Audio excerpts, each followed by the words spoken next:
నమస్కారం గురుగారు. వాగర్థావివ సంపృక్తౌ వాగర్థ ప్రతిపత్తయే జగతః పితరౌ వందే పార్వతీ పరమేశ్వరౌ ఆదిత్యాయ చ సోమాయ మంగళాయ బుధాయ చ గురు శుక్ర శనిభ్యశ్చ రాహవే కేతవే నమః. శృంగేరి జగద్గురు పీఠాధిపతులకి కంచి పీఠాధిపతులకి నమస్కారములు తెలియచేసుకుంటూ కార్యక్రమాన్ని ప్రారంభిద్దాం. గురుగారు, ప్రతి ఒక్కరికి కూడా ఇష్టమైన పండుగ కార్తీక పౌర్ణమి. అసలు కార్తీక పౌర్ణమి యొక్క విశిష్టత తెలియజేస్తారా? తప్పకుండానమ్మా. కార్తీక మాసములలో అత్యంత పుణ్యప్రదమైనటువంటి రోజు ఏదయ్యానంటే కార్తీక పౌర్ణమి. ఇది పిల్ల పెద్ద అందరికీ కూడా చాలా ఇష్టమైన పండుగ. పౌర్ణమి రోజున చంద్రుడు నిండుగా కనబడతాడు. ఏ పౌర్ణమికి లేనటువంటి గొప్పతనం ఏంటనంటే ఈ పౌర్ణమికి చంద్రుడు మిలమిల మెరిసిపోతుంటాడు. ఒక వజ్రము కాంతికి తగిలితే ఎలా మెరుపు ఉంటుందో అంతటి మెరుపు ఈ కార్తీక పౌర్ణమి రోజున, అంటే పండు వెన్నెల అంటారు కదా, నిండైన వెన్నెల ఈ రోజున ఎక్కువగా ఉంటుంది. అంటే భూమికి కొద్దిగా దగ్గరగా చంద్ర భగవానుల వారు ఉంటారు. ఈ రోజున అశ్విని నక్షత్రం ఉన్నటువంటి రోజమ్మ, విశేషమైనటువంటి రోజు. ప్రత్యేకంగా దీని గురించి చెప్పుకోదలసినటువంటిదే. అంటే సాధారణంగా కార్తీక మాసములో కృత్తికా నక్షత్రం ఉన్నటువంటి రోజున పౌర్ణమి ఉంటుంది, అందుకే కార్తీక పౌర్ణమి అని అంటారు. అశ్విని నక్షత్రంతో కూడుకున్నటువంటి కార్తీక పౌర్ణమి గొప్పదైనటువంటి విశేషమైనటువంటి యోగాన్ని కలగచేస్తుంది. ఇక గమనించుకున్నట్లయితే ఈ కార్తీక పౌర్ణమికి ఎంతో మహత్యం ఉన్నదని చెప్పవచ్చమ్మా. దీనిలో ప్రధానంగా పూర్వము త్రిపురాసురులు అనేటువంటి వాళ్ళు ఉన్నారు.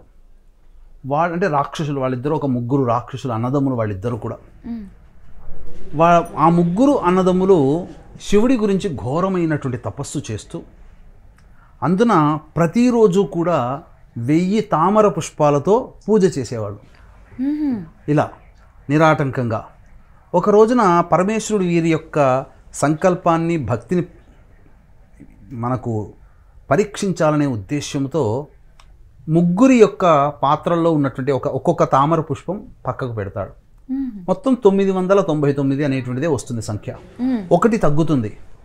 అప్పుడు ముగ్గురు కలిసి నిర్ణయం తీసుకొని ఆ ముగ్గురు కూడా తమ 3 కళ్ళని తీసి ఆ పరమేశ్వరుడికి అర్పిస్తారు. అంతటా అర్పించినటువంటి కారణం చేత పరమేశ్వరుడు ఎంతో సంతోషం చెంది, పరమేశ్వరుడు సంతుష్టి ఏం వరం కావాలి కోరుకోనంటే, మేము ముగ్గురం అన్నదమ్ములం కాబట్టి మా ముగ్గురిని జయించేటువంటి మానవుడు ఈ యొక్క విశ్వంలో ఉండకూడదు. సరే, మీకు తథాస్తు ఇస్తున్నాను. 2వ వరం ఏంటి అని అడుగుతాడు. 2 వరాలు అడుగుతారు వాళ్ళు. మాకు మరణం లేకుండా ఉండాలి అని చెబుతాడు. ఇదైతే చాలా కష్టమయ్యా అబ్బాయి, ఇది మాత్రం కుదరదు. సృష్టిలో ఉన్నటువంటి నియమ ప్రకారము ఈ యొక్క సంబంధించినటువంటి మానవులకి జరామరణములు ఉంటాయి, కాబట్టి మీరు మరణించాల్సిందే ఎవరైనా కానీ. సృష్టి నియమ ప్రకారం మరణం తప్పదు. ఇంకేదైనా దీని సమానమైనటువంటి మీరు కోరిక కోరుకున్నారంటే అందరూ చర్చించుకొని మాకంటూ 3 రథాలు ఉండాలి, 3 పురాలు. అవి ఎప్పుడు కూడా మాకు ఎక్కడికి కావాలంటే అక్కడికి వెళ్ళాలి. కానీ ఈ 3 పురాలని ఒకే బాణముతో ఒకేసారి పూర్తిగా హతమార్చగలిగితే అప్పుడు మాకు మరణం కావాలంటారు. అందుకని ఏం చేసేవాళ్ళంటే తెలుసా అమ్మ, ఒకళ్ళు దండయాత్ర చేస్తే ఒకళ్ళు ఇంకొక చోటు ఉండేవాళ్ళు. అందువల్ల వీళ్ళని జయించే మానవుడు కానీ దైవం కానీ లేకుండా పోయింది. బ్రహ్మాది దేవతలు కూడా తల్లడిల్లిపోయారు. ఇక శివుడే వరం ఇచ్చాడు కదా, శివుడే దిక్కు అనుకుని శివుడి దగ్గరికి వెళ్ళారు. వెళితే అప్పుడు రాక్షసుల యొక్క సంబంధించినటువంటి దోషాన్ని తెలుసుకొని సంహరించక మానదు అని తెలుసుకొని 1000 సంవత్సరాల పాటు వాళ్ళతో యుద్ధం చేస్తాడు. యుద్ధం చేసిన తరువాత ఎంతకీ వారికి మరణం కలగదే. ఈ 3 ఒకే పురంలో 3 ఒకే వరుసలో ఉండాల్సినటువంటి అవసరం ఎప్పుడు రాకుండా ఉండేది. అప్పుడు విష్ణువు ఏం చేస్తాడంటే, ఇదంతా వీళ్ళకి వస్తున్నటువంటి బలం ఎక్కడి నుంచి, శివ అనుగ్రహం, శివ వరప్రసాదంతో కాకుండా ఆ 3 రాక్షసుల యొక్క భార్యలు ఎవరైతే ఉన్నారో వాళ్ళ పాతివ్రత్యం వలన ఈ విధంగా వాళ్ళు అపజయం పొందకుండా ఉన్నారని తెలిసి వాళ్ళకి ఏదైనా కానీ పాతివ్రత్యం చెదరగొట్టాలనే ఉద్దేశంతో విష్ణువు ఒక సన్యాసి రూపంలో వెళ్ళి ఉపదేశం చేయకూడని అన్నీ కూడాను ఉపదేశాలు చేస్తాడు ధర్మానికి విరుద్ధంగా. అదే బుద్ధావతారం. చాలామంది బుద్ధావతారం అంటే ఈ యొక్క నేపాళ దేశంలో పుట్టినటువంటి బుద్ధుడు 10వ అవతారంగా చూపిస్తారు. సన్యాసిగా రాజు కుటుంబంలో పుట్టి సన్యాసిగా మారిన బుద్ధుడు ఆ బుద్ధుడు కాదమ్మా. విష్ణు అవతారం అది బుద్ధుడిదే కాదు. విష్ణు అవతారం, బుద్ధావతారము ఇలా ధర్మ ప్రకారం నడుచుకునేటువంటి వాళ్ళకి అధర్మ ప్రవచనాలు చెప్పి అధర్మ మార్గంలో ప్రయాణించే విధంగా వాళ్ళకి ఉపదేశం చేశాడు కాబట్టి అది బుద్ధావతారం అయింది. మాయా అవతారం, కలి ప్రభావం ఎక్కువగా ఉంటుంది ఆ బుద్ధావతారంలో. మనము ఈ బుద్ధుడిని కొలుచుకుంటున్నాం, ఈ బుద్ధుడు కాదు. విష్ణు అవతరించిన బుద్ధావతారం ఇది. ఈ విధంగా చేయడం వల్ల వాళ్ళ పాతివ్రత్య భంగం అవ్వడం. అప్పుడు 3 పురాలు కూడా ఒకే వరుసలో ఉన్నప్పుడు పరమేశ్వరుడు బాణంతో సంహరిస్తాడు. ఈ సంహరించిన ప్రదేశం ఎక్కడుంది? శ్రీశైలానికి దగ్గరలో ఉన్నటువంటి ఈ మార్కాపురంలో వెలిసినటువంటి త్రిపురాంతకం. త్రిపురాంతకేశ్వరుడు, త్రిపురాంతకం బాలా త్రిపుర సుందరి అమ్మవారి క్షేత్రం ఏదైతే ఉందో అది ఈ యొక్క త్రిపురాసురులని సంహరించినటువంటి ప్రదేశం. ఈ త్రిపురాసుర సంహారంలో ఘోర యుద్ధం జరిగినటువంటి కారణం చేత సమస్త భూమండలము కూడా నశించిపోయింది. అప్పుడు పరమేశ్వరుడు తిరిగి ఆ త్రిపురాంతక క్షేత్రంలో పునఃసృష్టి ప్రారంభిస్తాడు అమ్మవారి యొక్క ఆజ్ఞ తీసుకొని. అందుకని ఈ కార్తీక పౌర్ణమి చాలా విశేషముగా ఆ క్షేత్రంలో జరపబడుతుంది. ఈ కార్తీక పౌర్ణమి ఆ విధంగా ఈ కార్తీక పౌర్ణమి రోజునే త్రిపురాసుర సంహారం జరిగింది. అందుకే త్రిపురాసురులు అక్కడ సంచరించారు కారణం కాబట్టి త్రిపురాంతకేశ్వరుని అక్కడ నిర్మించారు. రాక్షసులకి ద్వారం మనకందరికీ కూడా రావాలంటే పోవాలంట, ఎక్కడికైనా ఇంట్లోంచి రావాలన్నా బయటికి వెళ్ళాలన్నా ఈ తూర్పు ద్వారము కదా, అంతే కదా. రాక్షసులకి దారి ఏంటనంటే నైరుతి. అందుకనే ఆ త్రిపురాంతకేశ్వరుడి సన్నిధానంలో ఆ స్వామిని దర్శించుకోవాలంటే ప్రతి దారి నైరుతిలోనే స్టార్ట్ అవుతుంది. అందుకనే నైరుతి అనేటువంటిది రాక్షసుల సంబంధించినటువంటి దారి కాబట్టి నైరుతి గుండా మనం ప్రవేశం చేసి ఆ ఈశ్వరుని దర్శించుకుంటాం కాబట్టి ఆ వెళ్ళగానే రాక్షసులు భోజనము జుర్రుకుంటారు, ఇట్లా శబ్దం వస్తుంది, అన్నట్టు శబ్దం వస్తుంది. అందుకనే అక్కడ తీర్థం ఆ యొక్క రాక్షస ప్రభావము నైరుతి నుంచి మనం వస్తుంది కాబట్టి ఆ రాక్షసుల యొక్క ప్రభావం మనలో ఉంటుంది కాబట్టి ఆ దోషం తొలగిపోవడానికి ఒక చిక్కటి పదార్థము ద్రవ రూపంలో ఉన్నది తీర్థంగా ఇస్తారు. అది మనకు తెలియకుండానే నాకేస్తాం, శబ్దం చేసుకుంటూ నాకుతాం ఆ క్షేత్రంలో. అలా రాక్షస ప్రభావం. ఇది త్రిపురాసుర సంహారం జరిగిన కారణం చేత కార్తీక పౌర్ణమి.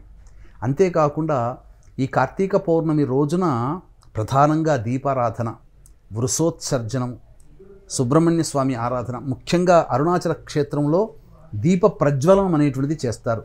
ఏ రోజునైనా కానీ దీపారాధన చేయకపోయినా కనీసం ఈ యొక్క కార్తీక పౌర్ణమి రోజునైనా కానీ దీపారాధన చెయ్యాలి అని శాస్త్రం. గురుగారు, మరి కార్తీక పౌర్ణమి రోజు మనం పాటించవలసిన వ్రత విధానం, పూజా విధానం గురించి తెలియజేస్తారా? అలాగే మనకి దానాలు కూడా ఏమైనా చేసేటివి ఉంటాయా గురుగారు ఆ రోజు? కార్తీక పౌర్ణమి రోజున మనకు దానములు, పూజా విధానం చాలా సుస్పష్టంగా చెప్పబడి ఉందమ్మా. కార్తీక పౌర్ణమి రోజునే బ్రహ్మముహూర్త కాలంలో లేచి స్నానాది కార్యక్రమాలని పూర్తి చేసుకొని మొట్టమొదట ఇంట్లో దీపారాధన చేయాలి. ఆ శివలింగానికి అభిషేకము చేసి శివలింగానికి చిత్రపటానికి గన్నేరు పూలమాలను, మల్లె పూలమాలను, ఏదైనా పుష్పమాల సమర్పించి తులసి చెట్టు దగ్గర శంఖచక్రములు స్వస్తి గుర్తు వేసి బియ్యపిండితో, అలాగే అష్టదళ పద్మం వేసి పుష్పాలు, పసుపు, గంధములతో అక్షతలతో అలంకరించి ఆ యొక్క తులసి చెట్టు దగ్గర ఆవు నేతితో దీపారాధన చేయాలి. చేసి విష్ణు సహస్రనామ పారాయణం, ఎలాగో అభిషేకం ఇంట్లో చేస్తాం కాబట్టి శివ సహస్రనామ పారాయణం.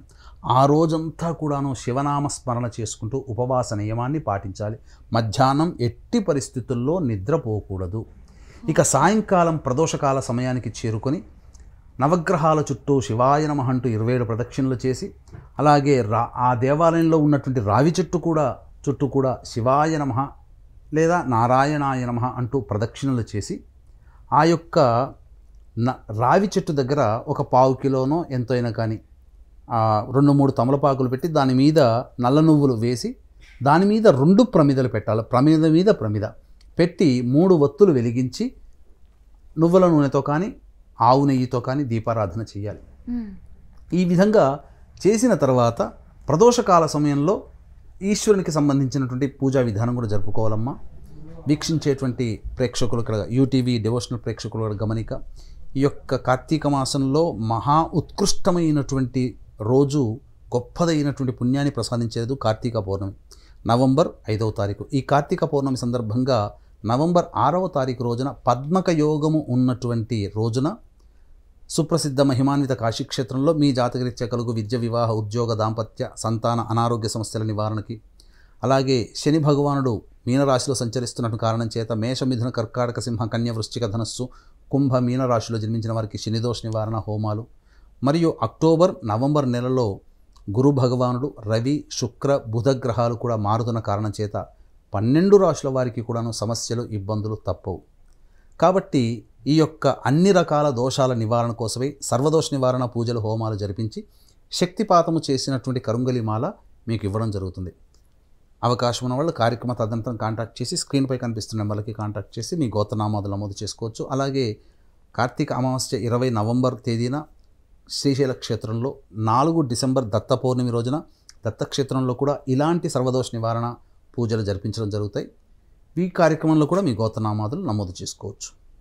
ఇక ప్రదోష కాల సమయంలో ఈ కార్తీక మాసములో చెయ్యవలసినటువంటి దానములు ఏంటంటే ఉసిరికా దానం చేయాలి ప్రధానంగా. అలాగే సాలగ్రామ దానము కూడా చేయాలి. జామకాయలు కూడా ఈ రోజున దానం చేయవచ్చు. వస్త్రదానము చేస్తే మహా విశేషము. అలాగే నువ్వుల దానము చేస్తే ఈ రోజున ఇంకా విశేషంగా చెప్పవచ్చు. ప్రదోష కాలంలో చేయాలి. అంటే సూర్యుడు అస్తమించి వెలుతురు ఉండగా, నక్షత్రాలు రాకుండగా, చీకటి పడకుండగా ఉన్నటువంటి సమయం. ఈ సమయంలోనే ఏ దానములు వీలైతే ఆ దానములు చేయాలి. ఇక ప్రత్యేకముగా నదులలో కానీ, సరస్సులలో కానీ, చెరువులలో కానీ అరటి డొప్పలు ఉంటాయి కదమ్మా. ఈ అరటి డొప్పలలో బొడ్డువత్తి పువ్వులు అంటారు, లేదా మన పుష్పవత్తి పువ్వులు, పువ్వొత్తులు అని అంటారు. వాటిని వెలిగించి ఆ నీటిలో కార్తీక దామోదరునికి సాగనంపుతున్నట్టుగా ఆ దీపారాధన చేయాలి. ఈ విధంగా ఆ నది అంతా లేదా ఆ యొక్క సరస్సు అంతా నిండిపోతుంది. కోనేరు, కోవెలలో కోనేరు ఉంటుంది. ఆ కోనేరు ఇవేవీ లేవన్నప్పుడు కనీసం మన ఇంట్లోనైనా కానీ ఒక బకెట్ తీసుకుని, ఆ బకెట్లో శుద్ధమైన నీళ్లు తీసుకొని అందులో అరటి డొప్పల్లో ఈ దీపాన్ని వెలిగించి దీపారాధన చేయడం చాలా విశేషం. దీపదానం అంటే పరమేశ్వరుడు మహాప్రీతి చెందుతాడు. ఈ దీపదానం చేయడం వల్ల అజ్ఞానం తొలగిపోతుంది, జ్ఞానాన్ని ప్రసాదించబడుతుంది. అంతేకాకుండా ఈ కార్తీక పౌర్ణమి రోజున వెలుగుతున్నటువంటి దీపాన్ని దానము చేసినటువంటి వాడికి ఆ పుణ్యరాశి ఎంతని మనం చెప్పలేం.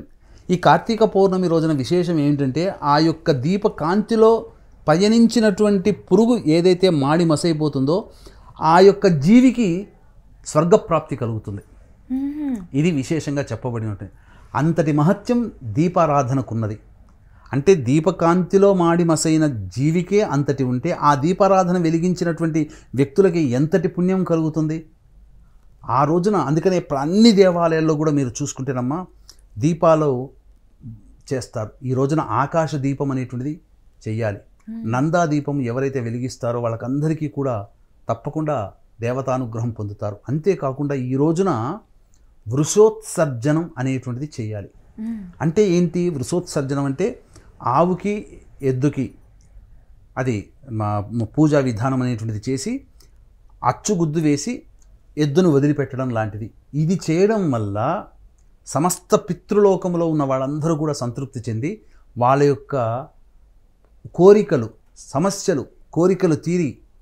సమస్యలు తీరిపోయి ఎన్నో విధాలుగా సుఖ సంతోషాదులతో భోగభాగ్యాలతో ఈ యొక్క కార్తీక పౌర్ణమి రోజున ఉంటారని చెప్పవచ్చు. కాబట్టి ఇంతటి విశేషమైనటువంటి కార్తీక పౌర్ణమి రోజున వీక్షించేటువంటి ప్రేక్షకులు ఎవ్వరూ కూడా ఇటువంటి అవకాశాన్ని వదులుకోకండి. సాధ్యమైనంతగా మీ బంధువులకి, మీ స్నేహితులకి, మీ హితులకి ఈ విషయాన్ని చేరవేయండి. 100 మందికి చెప్పామనుకోండి, 10 మంది ఆచరిస్తారు. ఆ 10 మంది చేసే పుణ్యము కొంత భాగం మీకు కూడా ఆ భగవంతుడు ప్రసాదిస్తాడు అని చెప్పడంలో ఏమాత్రం సందేహం లేదు. విధి విధానముగా ఈ నియమాన్ని ఆచరించండి. అంతేకాకుండా ఈ కార్తీక మాసంలో మరొకమైనటువంటి గొప్పదైనటువంటి ఘట్టం ఏంటంటే జ్వాలాతోరణం అంటారమ్మా. ఈ జ్వాలాతోరణము ప్రతి శివాలయంలో చేస్తారు. 2 పెద్దదైనటువంటి రాతి స్తంభాలకి ఎదురెదురుగా ఉంటాయి. మధ్యలో అడ్డముగా ఒక రాతి స్తంభం పెడతారు. దాని చుట్టూ కూడా ఎండుగడ్డి పేరుస్తారు. పేర్చి దాన్ని ఆ యొక్క సంబంధించినటువంటి ఆ గడ్డితో ఉన్నటువంటి స్తంభాన్ని వెలిగిస్తారు. మంట మండుతుండగా ఉత్సవ విగ్రహాలైనటువంటి పార్వతీ పరమేశ్వరుని ముందుగా వాటి కింద నుంచి పోనిస్తారు. తదనంతరం ప్రజలందరూ కూడా తండోపతండాలుగా ఆ యొక్క సంబంధించినటువంటి జ్వాలా తోరణం కింద నుంచి వెళతారు. కొంతమంది అయితే రైతులు ఆ జ్వాలా తోరణం నుంచి ఉన్నటువంటి గడ్డి మోపుని పట్టుకుంటారు. పట్టుకొని తమ యొక్క క్షేత్రములు అనగా పంట పొలాల్లో చల్లుతారు. ఎటువంటి చీడ పురుగులు అనేటువంటి పట్టకుండా పంట ఎక్కువగా వస్తుందని నమ్మకం. ఎందుకు ఈ విధంగా వచ్చిందంటే క్షీరసాగర మథనంలో ఈ పరమేశ్వరుడు పార్వతీ అమ్మవారికి తెలిసిందే గరళకంఠుడు అయ్యాడు కదా. మొట్టమొదలు విషం హాలాహలం కదా వచ్చింది. దాన్ని మింగినప్పుడు పరమేశ్వరునికి ఎటువంటి అపమృత్యు భయం కలగకూడదు అని చెప్పి కంఠాన్ని పట్టుకుంటుందట ఆ పార్వతీ అమ్మవారు. పట్టుకొని నా భర్తకి ఎటువంటి ప్రాణాపాయం లేకుండా వస్తే ఆమె ఇష్టదైవాన్ని మొక్కుకుంటాను, ఇలా జ్వాలాతోరణం కింద నుంచి వస్తాను అని చెప్పి మొక్కుకుంటుందట. ఆ విధంగా మొక్కినటువంటి కారణం చేత ఆ యొక్క పరమేశ్వరుడు మృత్యుంజయుడై ఉండడం, అప్పటి నుంచే అతనికి మృత్యుంజయుడు అనేటువంటి పేరు. ఆ విధంగా అమ్మవారు తన కుటుంబ సమేతముగా మొక్కుకున్నది కాబట్టి కుటుంబ సమేతముగా జ్వాలా చిచ్చు నుంచి నేను బయటికి వెళతాను అని చెప్పి ఆ విధంగా జ్వాలా తోరణం నుంచి కుటుంబ సమేతంగా వెళ్ళింది. ఆ రోజు దారభ్యత అందరూ కూడా ఈ యొక్క నియమాన్ని అనాదిగా ఆచరిస్తున్నారు. ఇంకొక కథన ప్రకారము మనకందరికీ తెలిసిందే, ఆశ్వీజ మాసంలో అమ్మవారు మహిషాసుర మర్దిని అంటారు. ఈ మహిషాసుర మర్దనం అనగా మహిషాసురుని సంహరించే క్రమంలో ఒక శివలింగాన్ని భిన్నం చేసిందట అమ్మవారు, దుర్గా అమ్మవారు. ఈ కారణం చేత ఆ దోషం పోవడం కోసం కార్తీక పౌర్ణమి రోజున శివారాధన చేసి ఆ యొక్క శివారాధన ఫలితం వలన ఆ దోషాన్ని పోగొట్టుకుంది. అందుకనే వీక్షించేటువంటి ప్రేక్షకులు ఈ కార్తీక పౌర్ణమి రోజున లింగముని పూజ చేసి అభిషేకం చేసి ఆ లింగాన్ని ఎవరైతే ఒక సద్బ్రాహ్మణుడికి దానం చేస్తారో ఆ యొక్క శివానుగ్రహం వల్ల వాళ్ళ సమస్త కోరికలు నెరవేరుతాయి, సకల భోగభాగ్యాలు కలుగుతాయి. శివుడు మహైశ్వర్య ప్రదాత కాబట్టి సంపదకి లోటు లేని జీవితాన్ని ఈ యొక్క జీవులందరూ కూడా చెప్పినటువంటి విధానంగా ఆచరించినటువంటి వలన పొందుతారని చెప్పడంలో సందేహం లేదు. ఖచ్చితంగా గురుగారు, ధన్యవాదాలు. సర్వం శ్రీ ఉమామహేశ్వర పర బ్రహ్మార్పణమస్తు.